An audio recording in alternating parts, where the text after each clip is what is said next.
This is a video about the A-level chemistry topic of mass spectrometry.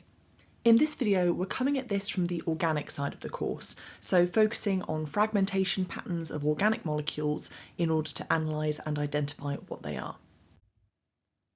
Quite early on in the physical chemistry side of the course, you would have been introduced to time of flight mass spectrometry as a way of measuring the mass to charge ratio of positive ions, and mainly using this to figure out the relative abundance of atomic isotopes in a substance. If you want to go over that in detail, then there's a whole video in my atomic structure playlist. But to recap, the key steps are ionising the sample, accelerating it, allowing it to pass through a drift chamber so that the different mass isotopes spread out, with the lighter ones travelling faster and the heavier ones being left behind, and then detecting these when the positive ions hit the negative plate, picking up electrons and thereby causing a current to flow. This generates a spectrum, or in other words, a little picture that we can analyse. And it's those spectra that we're going to focus on in this video, how to read and interpret them and what this means for identifying molecules.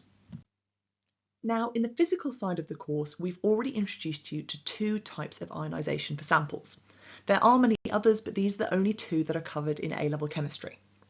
Electrospray ionisation is what's known as a soft ionisation technique, and this doesn't cause a huge amount of fragmentation. So this is important if you're analysing large organic molecules like proteins, where you're interested in the overall structure, and the molecule is quite fragile, and if you use a hard ionisation technique, then that would cause it to fragment, and then you wouldn't have that overall structure. So in electrospray ionisation, we dissolve our substance in a volatile polar solvent, so something like water, and then inject it through a needle attached to a high voltage power supply, and each molecule picks up a proton. So it forms an ion that is positively charged, and it has a mass that is one more than the mass of the original molecule. Now, the alternative is electron impact ionisation, and this is really the only kind of ionisation that we're interested in on the organic side of the course. So this is a hard ionisation technique, and it's going to cause fragmentation. Now, the reason that we're going to use this one is that in this instance we want fragmentation, because this is what's going to help us to work out which molecule we're dealing with. When you give a molecular sample a huge amount of excess energy by firing high energy electrons at it to rip some more electrons off and create positive ions, all that excess energy can start to split apart the molecule into smaller pieces. And if we can work out what those pieces are, then we can build the jigsaw to identify the whole compound. Before we introduce any new material, here are 3 questions that you should be able to answer already using your knowledge from the physical chemistry side of the course. So pause the video and write down an answer to each of these to ensure you're happy with this. So for this first question, there are a few things that we should note. One is that for any ionisation equation, you must give state symbols. AQA always tell you this in the question, and even so, a good 10% of candidates don't include them. So we have an atom of iron in the gaseous state as our starting point. Now, this is electron impact ionisation, so all we're doing is removing an electron, and you have 2 choices for how you can write this. One is like this, where our atom is simply split into a cation and an electron, or you can also show that the electron is being removed by another electron. So we can have this, where we have our atom of iron plus an electron splitting apart to be an ion of iron and then 2 electrons. So the one we started with, which is still left over, and then also the additional one that has been removed. Next, we're going to think about different isotopes and how quickly they reach the detector, and we need to identify the ion that reaches the detector first. So the first thing that we need to know is that lighter ions will reach the detector faster because all of those ions have the same kinetic energy, so the lighter one has a higher velocity. But also we need to be aware that they've asked us to identify the ion, and that means we can't just give a number, and we can't just give a number and a symbol. We need to have that positive charge on there, because if we're not doing that, then we're not actually identifying the ion, we're just identifying the isotope. So that's a really, really common way that people lose marks. And then if we're going to describe why this is the case, as I just said, all of the ions have the same kinetic energy, so therefore the lighter ions are going to move faster and they're going to arrive at the detector first. And of the 3 options that we were given, iron 55 is the lightest isotope. Before we dive into mass spectrometry fragmentation patterns, let's just take a moment to appreciate that sometimes in chemical analysis we don't actually need to do that mass spec fragmentation. So usually when we do analysis like this, we're not flying completely blind. We're not just trying to pluck out of nowhere the identity of a compound. We're trying to differentiate between a couple of different possible options. Now, resolution, you should remember from GCSE, is about the smallest possible difference that you can see between data. So low resolution mass spectrometry can identify the differences between a mass of 40 and a mass of 41. But if we use high resolution mass spectrometry, then we can identify the precise molecular mass. And this is the mass down to several decimal places. And this allows us to rule in or out compounds depending on not just what the MR is, but actually which atoms they have inside of them. So for instance, if we think about cyclobutanone and 2-diazopropane and pentene, we would probably write down that they all had a relative formula mass of 70. But actually, if we're using high resolution mass spectrometry, then we can see that they don't have exactly the same mass. And so we can then start looking at which atoms they have in them, because actually oxygen doesn't have exactly a mass of 16 and hydrogen doesn't have a mass of exactly 1. And we can start to use that information to figure out which atoms we're dealing with here. So to help you see how this works, rather than worrying about those precise masses just yet, here are 4 possible compounds. And this is a typical exam question that asks you which one of these has a different precise molecular mass. And it's going to have a different precise molecular mass if it has different atoms in. So take a minute, pause the video and see if you can work out which one of these is the odd one out. So if I was going to draw out each one of these molecules, cyclobutanol is going to be a ring of 4 carbons with 1 alcohol group on it. And then dimethylpropane is an alkane with 2 methyl groups coming off it. And methylpropanal is this aldehyde, and then butanone is this ketone. So if I look at each of these, I can see that it's the dimethylpropane that is the odd one out, because all of the others have an oxygen atom, and that one doesn't have an oxygen atom. And so that means that it's going to have an ever so slightly different precise molecular mass. Alternatively, there are questions that do provide you with numerical data and either ask you to rule in or out compounds, or just ask you to work out the precise molecular mass of a particular molecule.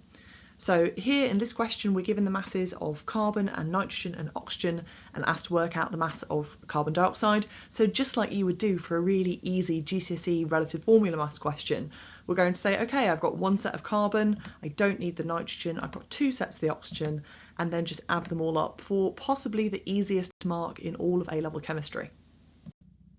Of course, this isn't going to come just unaccompanied. It's going to be part of a series of questions that also explore why we use mass spectrometry and why the precise mass of carbon is 12, which comes up fairly frequently. So here we've got this idea that propane and carbon dioxide both have an imprecise molecular mass of 44. And so if we weren't using high resolution mass spec, then we wouldn't be able to tell the difference between them. And then, of course, the mass of carbon is 12 because it's the reference standard. So by definition, its mass is exactly 12. Now, high precision mass spectrometry is great, provided we're working with molecules that are not structural isomers of one another. Because if we're trying to differentiate between molecules that contain the exact same atoms, say an aldehyde and a ketone, then precise mass spec data isn't actually going to help us to do that. So this is where we need to start looking at the mass spectrum and the fragmentation patterns. So because we've used that hard ionisation, that high energy electron impact, fragmentation has occurred. Our molecule has been broken down into lots of smaller pieces. And so we don't get those nice clean peaks that we get when looking at atomic mass spec data. Instead, we get a range of other peaks, even though our sample only contains a single type of molecule. Now, before we start looking at the fragmentation, let's just orientate ourselves. So we've still got the mass to charge ratio along the x-axis, and then the y-axis is relative intensity. And that intensity is compared to what we call the base peak. So basically we pick our most abundant fragment and we say that's 100%, and then we compare everything else to that. So when we're analysing this spectrum, our starting point should always be the molecular ion. This is going to be represented by the peak on the far right-hand side. So this isn't the most abundant, it's just the biggest ion that we've got. And this is what happens when the original molecule just loses 1 electron. So we could define this as the molecule with 1 electron lost or the ion with the largest MZ value, or the ion with the MZ value that is equal to the MR of the molecule. So that molecular ion has formed when our original molecule, which here we've represented with the letter M, that's not a periodic table symbol, that's just M for the molecule. So that molecule has lost one electron, and because the mass of an electron is basically negligible, the mass of that ion is equal to the mass of our original molecule. So, simple 1 mark question for you. Pause the video. What do we mean by the term molecular ion? So hopefully you've either written down that it's the molecule that has lost one electron, or that it's the ion with the largest MZ value, not the most abundant ion, or the ion with the MZ value equal to the MR of the molecule. Now, you will occasionally be asked about a tiny, tiny peak appearing to the right of the molecular ion peak. And I've drawn it here so you can see what I mean, but actually you wouldn't be able to see it because this peak would only be about 1% of the height of the molecular ion peak. So you're not going to see it on the spec, but you might be told in writing, oh, just to the right of the molecular ion peak, there was another tiny, tiny peak. What is it? And the answer to this is that it's the molecular ion where that molecular ion contains some carbon-13. And the reason that peak is so small is that only about 1% of all the carbon in the universe is carbon-13. Technically, this could be other isotopes like hydrogen-2, but carbon-13 is your most likely one. Now, just to be clear, when we say fragmentation, we literally mean the molecule splitting apart by bonds breaking. So we start off and we have this molecular ion, this charged molecule. So you can see I've got a plus there to show that it's got a charge. And in its simplest form, this is going to break apart, maybe in this instance to make a hydrogen and make a methyl. So they split apart like that, and there's only one positive charge here. So one of them is going to be positively charged and the other one won't be. So in this instance, my methyl has retained the positive charge and my hydrogen hasn't. Now, because that covalent bond has split, they're both actually radicals. But it's important that only one of them is positively charged. And that's important because that is the one that is going to be detected. So remember, in mass spec, our fragments are detected when they pick up an electron, and that causes a current to flow, and then the size of the current is proportional to the abundance of that ion. So if we don't have a charged particle, then it can't pick up an electron and therefore it can't be detected. So when we're thinking about organic molecules like alkanes and alkenes and alcohols, we're very, very likely to see a peak that is one step smaller than the molecular ion, and that's because the molecular ion has just lost a hydrogen. But then we're also going to see a whole range of other peaks, and we need to try to figure out what these are. So to help us to identify some really common fragmentation patterns, we're going to take a slightly more complicated molecule, in this case butanol, and fragment it and see what we get. So there are a number of places that we could break this molecule up to split it into fragments. We could remove a methyl group, or an ethyl group, or a propyl group, or we could take off the butyl group and just be left with the hydroxy. And for each one of those, we would be producing 2 fragments and therefore 2 peaks on our mass spec. So if we just take off the methyl group, which is incredibly common for organic molecules, we're going to have one ion that has a molecular mass of 15, and then the rest of the molecule here would be 59. If we take off the ethyl group, then we get 29 and 45 left over, and you can see that where I'm identifying what these ions are, I'm including that plus charge. So just like identifying an atomic ion where you have to put the charge, if I'm saying, oh, what was lost here, I need to be including the charge. So then my propyl group would have a mass of 43, and my butyl group would have a mass of 57, and I'm just going to highlight there that 17 for the OH because that's a really common peak to see as well. So basically, if we're seeing peaks at 15 and then the mass of the molecular ion minus 15, then there's a really, really good chance that our molecule contains a methyl group, and what we're seeing is the fragmentation pattern because that's broken off. So let's go back to our molecule and see what we can find. So basically, I'm going to start on the left-hand side and either look out for really common peaks or see if I can identify what's there. So the first thing I'm going to look for is, do I have a peak at 15? Because as we said, that is almost always going to be a methyl group. It's a really common thing to see. And then just to the right of that, I've also got a group at 17, and that shows me that I'm dealing with an alcohol.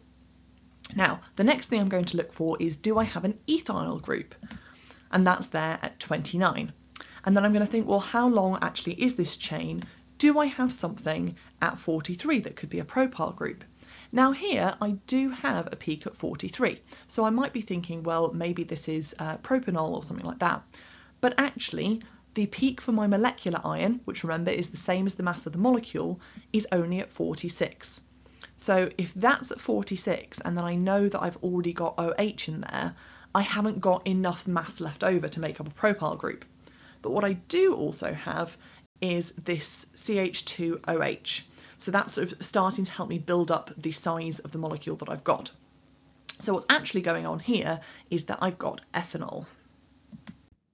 So there's my ethanol, and basically we could track this through and figure out that to make each one of these peaks, we could do that by breaking one or more covalent bonds. Finally, for this video, here's one more style of question where rather than being asked to identify what's causing a particular peak, you're being asked to identify what has been lost to cause the fragment that causes that peak. So here we've got a slightly complicated organic molecule, and we're asked what radical has been lost to form peaks at the following places. So in order to do this, firstly, we need to know that the overall formula mass is 134, and then we need to think about what mass has been lost to give us the leftover mass, what group of atoms would have that mass, and then finally, how do we represent that this is a radical that's been lost. So if you want to have a go at this yourself, pause the video and then I'll go through the answers.